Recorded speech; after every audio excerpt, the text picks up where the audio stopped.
yun? Kalbo, tingnan mo si Mirian, oh. Umiiyak. Hala, oo nga, Bete. Ano kaya nangyari kay Mirian? Bakit siya umiiyak? Kawawa naman. Iwan ko, Kalbo. Baka siguro binugbog siya ng nanay niya kaya siya nagkaganyan. Kaya tingnan mo yung kamay niya, oh. May balot. Bete, Kalbo. Diyan na siya, Bete. Papunta na siya dito. O bakit, Mirian? Ba't ka umiiyak? Pinalo ka ba ng nanay mo? Tsaka, ano yung nasa kamay mo? Bakit may balot? Aray!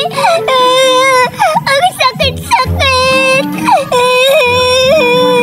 Tama na, Mirian! Huwag ka nang umiyak! Upo ka muna dito! Ang sakit talaga! Ano bang nangyari sa kamay mo, Mirian? Hala nga, patingin nga! Aray! Huwag mong galawin, Bete! Masakit eh! Ay, sorry, Mirian! Hindi ko sinasadya! Ano ba kasi nangyari sa'yo, Mirian? Sabihin mo sa amin ni Bete! Bakit? Pinalo ka ba ng nanay mo? Ni Aling Marites, ng nanay mong Marites? Sabihin mo lang sa amin, Mirian, kung binugbog ka ng nanay mo para magpapatawag tayo ng pulis, huhulihin natin yung nanay mo. Oo nga, Mirian, sabihin mo na para magpapatawag kami ng pulis para mahuli na yung nanay mo. Ano ba kayo, Kalbo, Bete? Hindi si nanay yung may gawa. Eh kung ganun, sino? Ano kasi, Bete? Nahulog kasi ako sa puno ng bayabas eh. No, nahulog ka? May nakita kasi akong bunga ng bayabas, tapos hinog pa. Kaya inakyat ko. Tapos nabali yung sanga, Bete. Kaya yun, nahulog ako, Bete. Kawan mo kasi yan, Mirian. Kaya ka nagkaganyan. Kaya tuloy nahulog ka. Hoy, ano ka ba, Kalbo? Huwag mong pagtawanan si Mirian. Kawawa kaya siya. Nahulog nga siya sa bayabas, tapos pinagtatawanan mo. Hindi ka ba naawa kay Mirian, Kalbo? Ay, sorry. Ano bang gagawin namin, Mirian? Gusto mo dalhin ka namin sa ospital para mapagaling yung kamay mo? Yung sugat mo sa kamay. Ayoko, Bete. Natatakot ako sa turok ng doktor eh. Masakit kaya yun.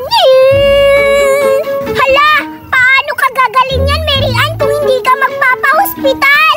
Bahala na. Basta dito lang ako. Hindi ako magpapagamot. Lo, kawawa ka naman, Mirian.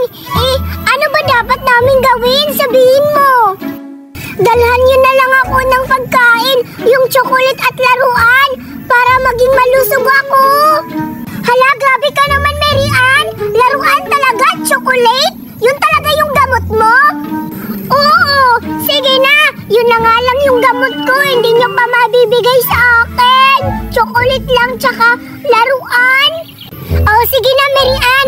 Huwag ka nang umiyak. Tsaka, kukuha na ako ng chocolate sa bahay. Babalik lang ako, ha. O sige na nga, ako rin. Kukuha rin ako ng laruan, Mirian. Diyan ka lang, ha. Maghintay ka lang sa amin. Babalik lang kami, Mirian. Bilisan niyo, Bete at Kalbo. Nanghihina na ako. Aray! Yes! Napaniwala ko si Bete at si Kalbo na may sugat ako. Hindi nila alam na tinakpan ko lang yung kamay ko. O diba, wala akong sugat? Nandito na ako, Mirian. May dala na akong chocolate para sa'yo. Para gumaling ka. Ito, maraming chocolate, Mirian. Mirian, nandito na rin ako. Tsaka, dinala ko na yung favorite mong laruan. Ito, diba, favorite mo yung Barbie? Kulay pink. Para sa'yo to, Mirian. Kunin mo na. Yeah!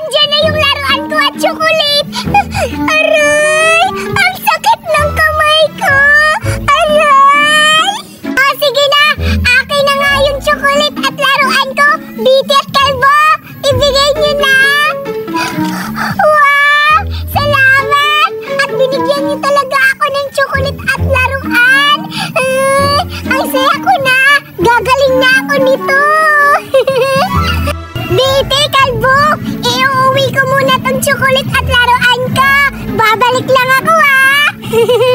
Sa wakas, may laruan na ako at chocolate. Tatanggalin ko na yung balat ko sa kamay. O, diba? May chocolate na ako at may laruan pa. Success yung parano ko. Kalbo, may napapansin ako kay Marian. Siguro nagpapanggap lang siya na may sugat siya sa kamay para mabigyan natin ng chocolate at Barbie. Iwan ko lang, Bite. Pero may napansin ako. Parang niloloko nga lang tayo ni Marian. Anong sa tingin nyo? Niloloko lang ba kami ni Marian o hindi? Mag-comment